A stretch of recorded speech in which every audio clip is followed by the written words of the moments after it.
Bagi seorang ibu, tentu sangat sulit untuk jauh dari anak-anaknya. Begitu pula yang dirasakan oleh Nikita Mirzani yang kini berhadapan dengan kasus hukum saat pelimpahan tahap 2 dari Rutan Polda Metro Jaya ke Kejaksaan Negeri Jakarta Selatan Kamis 5 Juni 2025. Nikita tampak melangkah keluar dengan penampilan yang sangat elegan, dibalut busana coklat, kacamata, dan riasan wajah tanpa borgol di tangannya. Ia menyempatkan diri untuk berbicara kepada awak media. Namun, ada sesuatu yang seolah tertahan dalam senyum Nikita. Tatapan matanya menyimpan makna, seolah ada kerinduan yang tak terucapkan, namun jelas terasa. Saat awak media bertanya apa yang paling ia rindukan selama dalam tahanan, jawabannya meluncur tanpa ragu, yakni buah hati tercinta. Apa kabar nih? Mantap banget. Gimana? Makasih sehat, alhamdulillah. Oh, cukup doang itu. Pesan buat Revo lagi nih. Gimana, Kak? Mat. Ya, nanti aja. Nanti kita ketemu di persidangan. Ami cantik amat hari ini, emang sengaja make up nih. Mbak mau ikut di mobil, Mbak. Dikangenin, Kak. Panitia siapa yang paling dikangenin? Amat.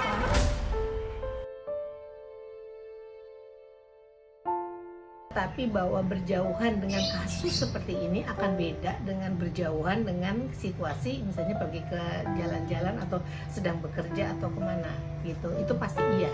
Dan menurut saya yang terkait tadi saya bilang dengan anak bukan hanya tentang keadaan saat ini, tapi kalaupun nantinya ada kemungkinan dia ke belakang ya, ibaratnya sudah selesai kasusnya, satu titik anaknya yang kecil misalnya tiba-tiba kemudian menemukan ini, itu juga bisa berpengaruh, bukan pengaruhnya pada saat ini aja gitu.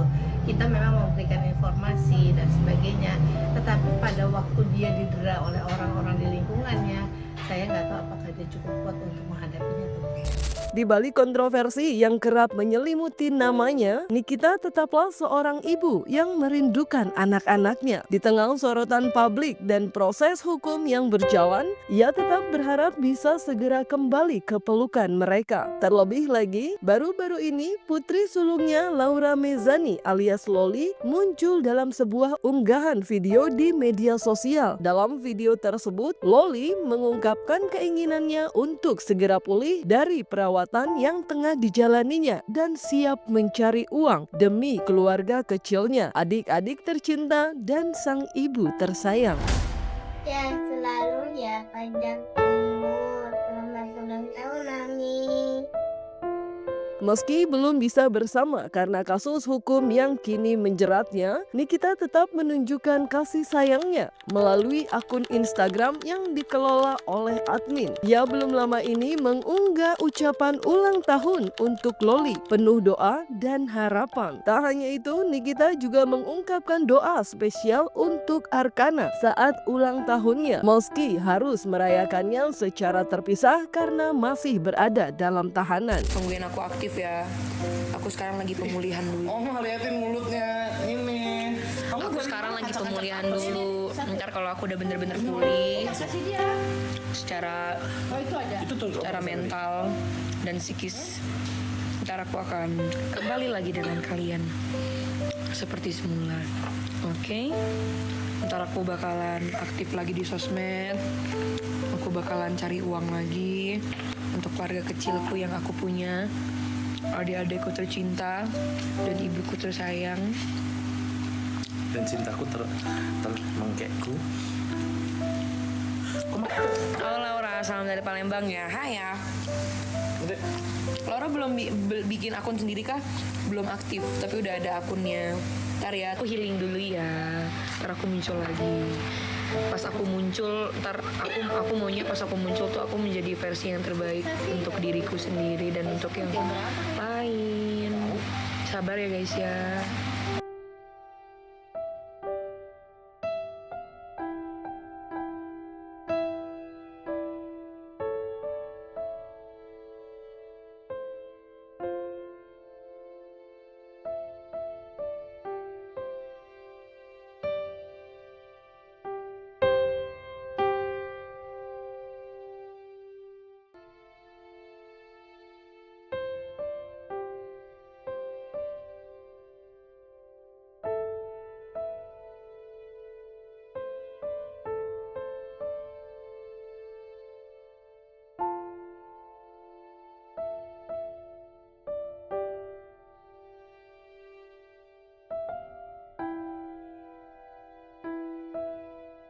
karena itu adalah bagian dari proses yang harus dilalui dan kita sebagai advokat sudah terbiasa lah dalam proses hukum seperti ini, ya kita harus sampaikan kepada Nikita ini proses harus dilalui dan dalam proses ini nanti kita ikutin aja prosesnya karena dalam sebuah persoalan hukum itu pada titik muara akhirnya itu adalah sebuah kebenaran. Kebenaran itulah yang kita akan cari di dalam perkara ini dan saya yakin berdasarkan fakta-fakta yang kami temukan, saya yakin apa yang menjadi dugaan adanya tindak pidana pemerasan itu insya Allah tidak mungkin bisa dapat dibuktikan di dalam persidangan. Sejak ditahan pada bulan Ramadan, ia harus melewatkan hari Lebaran jauh dari rumah dan keluarga tercinta. Tak hanya itu, saat ulang tahunnya yang ke-39, ia pun masih berada di balik jeruji besi. Namun, di tengah keterbatasan, kasih sayang dari orang-orang terdekat tetap mengalir. Banyak sahabat, teman, hingga warganet yang mengirimkan ucapan ulang tahun melalui video yang beredar di sosial media. Bahkan ketiga anaknya, Loli, Arkana, dan Aska datang langsung ke Polda untuk merayakan pertambahan usia sang ibu. Momen haru pun tercipta saat Loli yang sebelumnya sempat bersih tegang dengan Nikita hadir membawa bunga dan roti sebagai tanda cinta. Kehangatan keluarga tetap terasa meski harus dirayakan dalam kondisi yang tidak biasa.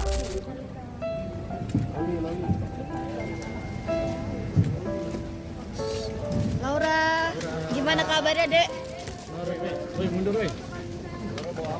Bawa apa? Kalau Intan hari ini bawa kakak. Ada mungkin kue, Kak.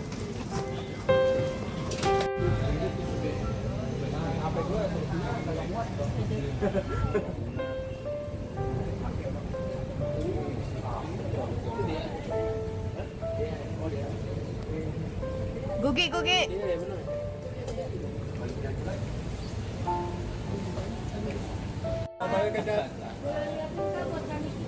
Ya, kata-kata hari ini dong untuk Nikita.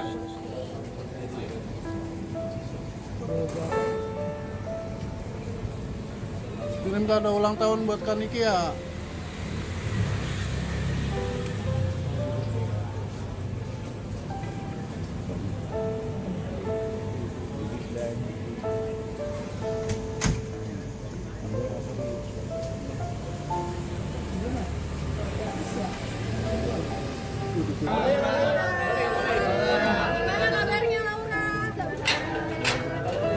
Laura, Dek. Dek, sehat, Dek.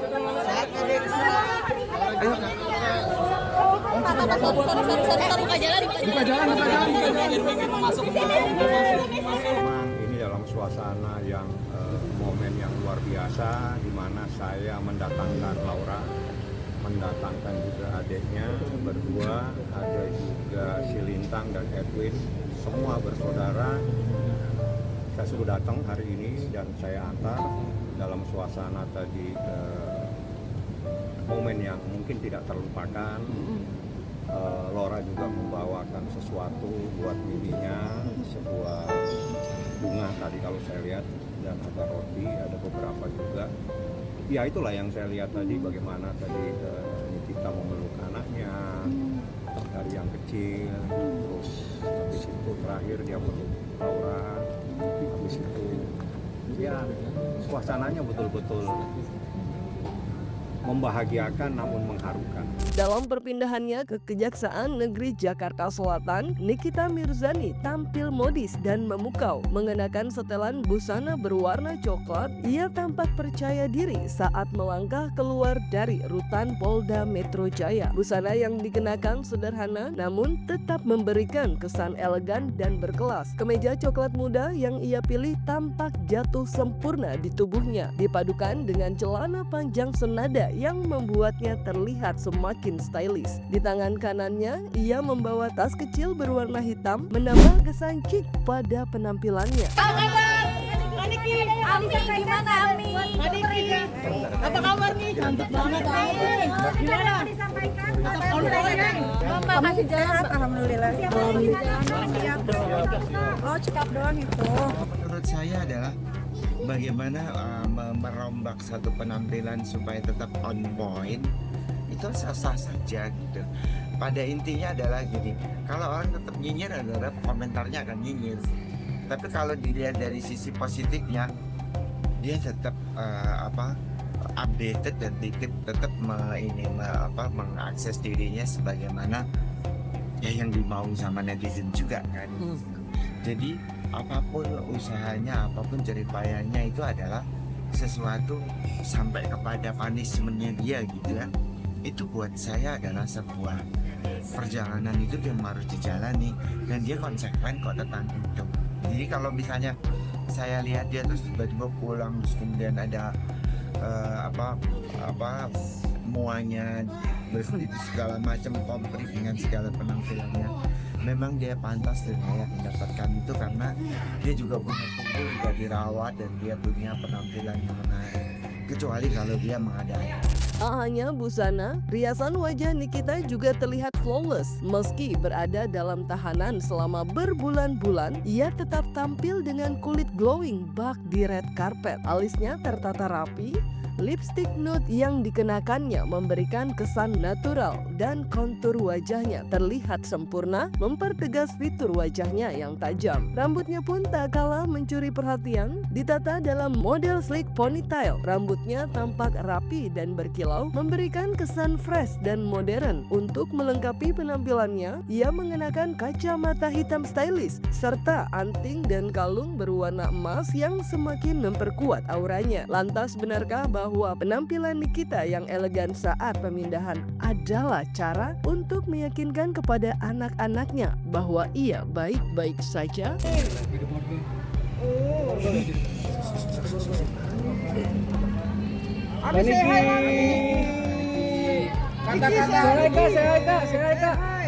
kak, sehat sama pesami kak. Sehat kan Niki? Sehat kak.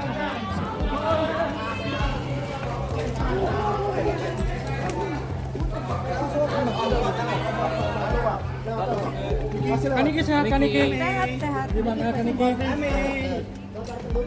Cantik banget kami. Seorang public figure, laki atau perempuan itu kalau dia sudah punya anak, dia harus jadi role model untuk anaknya. Dan ini menjadi tidak sehat juga kalau nanti anaknya melihat. Jejak digital itu masalahnya kan nggak bisa dihapus, sehingga pada satu saat, satu titik di mana anaknya sudah dewasa, yang masih kecil-kecil ini ya, terus kemudian dia melihat hal tersebut, apa nanti jadinya? Mungkin kita bilang dia udah disiapkan dan sebagainya. Pertanyaannya kalau dia ditanya misalnya orang tua salah satu temannya di sekolah, apa dia bisa menjawab? Apa dia bisa membela diri? Kalau orang tuanya mungkin lebih kuat, tapi bagaimana dengan keluarga dan anak-anaknya? Itu juga harus dipikirkan. Rasa kangen, pengen dengar celoteh anak, pengen tahu anaknya baik-baik aja apa enggak, pengen juga memberitahu ke anaknya I'm okay di sini gitu. Itu penting banget gitu ya, supaya dalam kondisi yang tanda petik ya mencekam ya, dalam kondisi yang penuh trauma ya, kesehatan mental itu tetap bisa terpenuhi gitu loh ya, dalam kondisi yang nggak bahagia lah pasti kan gitu loh, tapi kesehatan mental tetap terjamin ya, tetap tetap bisa tanda petik lagi baik gitu. Tak hanya Nikita Mirzani, asistennya Mail Syaputra juga menunjukkan sikap tenang dan percaya diri saat kasusnya dilimpahkan di Kejaksaan Negeri Jakarta Selatan. Mail tampil dengan kaos hitam bergambar dirinya dan Nikita sedang berada di private jet. Penampilannya langsung mencuri perhatian, seolah ingin menyampaikan pesan bahwa dirinya tetap tegar menghadapi proses hukum yang berjalan. Saat ditanya oleh awak media mengenai kaos yang digunakannya, Mail dengan santai mengaku sengaja melakukan hal tersebut. Ia bahkan sempat bercanda dengan wartawan, menunjukkan bahwa dirinya tetap berusaha menghadapi situasi ini dengan kepala tegak. Mail, gimana Mail? Bajunya lihat bagus kan? Hah? Sengaja? Gimana kabarnya nih Pak Mail? Baik, lihat. Makin sumringah nih. Ya kan? Kasih jalan dulu. Ada pesan-pesan buat Happy banget. ada pesan-pesan buat RJ Ada pesan-pesan buat Reza Nggak ada pesan-pesan, sampai ketemu di pengadilan aja. Borgol. Oke, Mail sampai guys. Mail. Apa kabar, El? Mail. Sehat Bang Mail? Mail gimana pengalamannya di dalam, Mail? Pengalamannya gimana, Mail? Kata-kata gimana Bang Mail? Bagi Nikita Mirzani, jarak yang terbentang antara dirinya dan buah hatinya adalah ujian terberat dalam perjalanan hukum yang tengah ia jalani. Setiap hari tanpa canda dan pelukan mereka adalah lembaran yang penuh kehampaan. Tapi sayangnya Nikita yang kini berada di rutan Pondok Bambu selama masa pengenalan lingkungan atau mapenaling tidak bisa dijenguk oleh keluarga atau kerabat. Selama periode tersebut, hanya pengacara yang diperbolehkan untuk menjenguknya. Kondisi ini tentu menjadi tantangan tersendiri bagi Nikita yang dikenal sangat dekat dengan anak-anaknya. Meski begitu, ia tetap berusaha menunjukkan ketegaran dan semangatnya, seolah ingin meyakinkan mereka bahwa dirinya baik-baik saja. Kaniki. Gimana, Kak? Kata-kata teh, buat kita diaduk teh. Awas kepalanya. Ya pelan-pelan. Udah. Tidak boleh. Yang ada hanya sampai dengan mapenaling selesai, baru kalau kecuali pengacara ya. Kecuali pengacara. Kalau dikunjungi pengacara kan sudah haknya beliau. Kemudian kalau dikunjungin keluarga, kalau memang sudah lewat dari masa mapenaling baru bisa dikunjungi oleh pihak keluarga. Sampai dengan maksimal 1 bulan. Iya, maksimal 1 bulan. Sudah, kalau sudah 1 bulan ke depan sudah bisa. Iya, belum. Kalau secara umum pasti ada rasa kangen gitu yang besar banget gitu ya. Dan biasanya jadi stres banget juga kalau nggak ketemu anak sama sekali. Tapi kalau di penjara tuh ya biasanya ada kok waktu-waktu yang diatur gitu ya. Orang tua itu ketemu dengan anak-anaknya. Bahkan ada yang anaknya nggak masuk penjara, jadi di alokasi tempat yang kayak rumah singgah gitu. Untuk meminimalisir stres atau trauma si anaknya. Saya nggak tahu di sini gimana, tapi di luar negeri kadang-kadang malah seperti itu supaya anak-anak itu ngelihat orang tuanya di rumah singgah, bukan jail atau penjara yang bentuk fisiknya ya udah kayak yang kita tahu gitu ya. Nah, tapi pertemuan itu hak dari napi ya, apalagi kalau anak-anak itu masih benar-benar di bawah asuh sang ibu gitu ya, itu biasanya dapat hak benar-benar gitu. Ya saya nggak tahu apakah yang bersangkutan juga diberi hak itu ya atau diatur ya oleh keluarga besar ya. Saya berharap keluarga besar juga ikut membantu ya dalam hal ini.